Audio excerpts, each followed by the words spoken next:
having higher ed be that resource again and be looked at as that resource again. We've always been that resource, but for that to be the first consideration, I think is where higher ed needs to focus their efforts and keep in mind being agile, as agile as possible in a world of higher ed. BusinessJournalDaily.com 3 Minutes With is brought to you by Farmers National Bank. Save, borrow, and invest with Farmers. Take heart knowing you're helping create a strong community. Mind your money at Farmers. Talk directly to local decision makers about your loans, investments, and insurance. Farmers. Fiercely local, fiercely loyal. We have challenges in higher ed.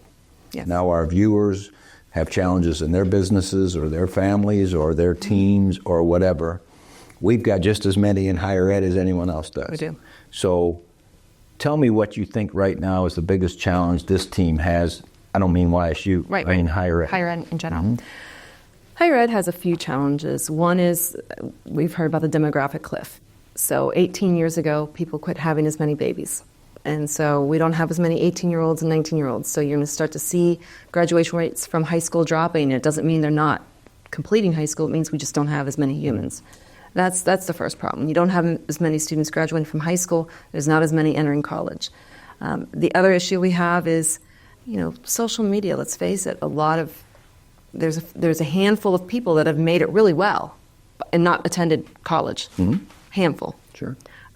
Just like what you're used to, there's a handful of athletes that make it to the big leagues, right? Sure. Yeah.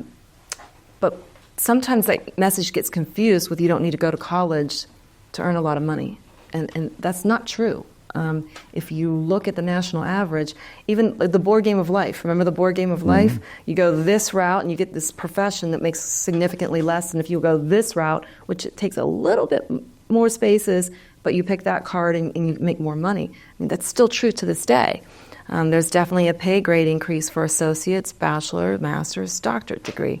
So there's a definite pay difference. But I think there's been a lot of negative press that college degrees aren't worth it. And so that's where at universities we have to become, in higher ed, we have to become more agile.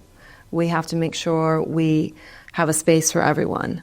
So for those students that don't really want to get a full degree, workforce education, certificate type of things. For those who have a little more taste, maybe an associate's degree, which is 60 hours roughly. And then keep your bachelor's degrees, but don't forget that there was a lot of students that upon graduation from high school went straight into the workforce and now maybe want to come back for the bachelor's degree. But they can't sit in the class next to the 18-year-old. They have a family, they have a job. So how can you be accessible to them? So those online programs are becoming more and more important. And so I think it's always keeping in mind that there's a variety of needs out there. Some people want to reskill or upskill for just that next level in their job. Get that promotion. Yep. Get that promotion.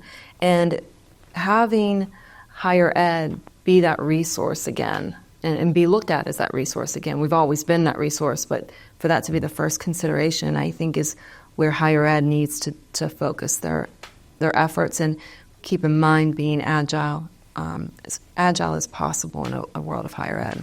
BusinessJournalDaily.com 3 Minutes With is brought to you by Farmers National Bank. Save, borrow, and invest with Farmers. Take heart knowing you're helping create a strong community. Mind your money at Farmers.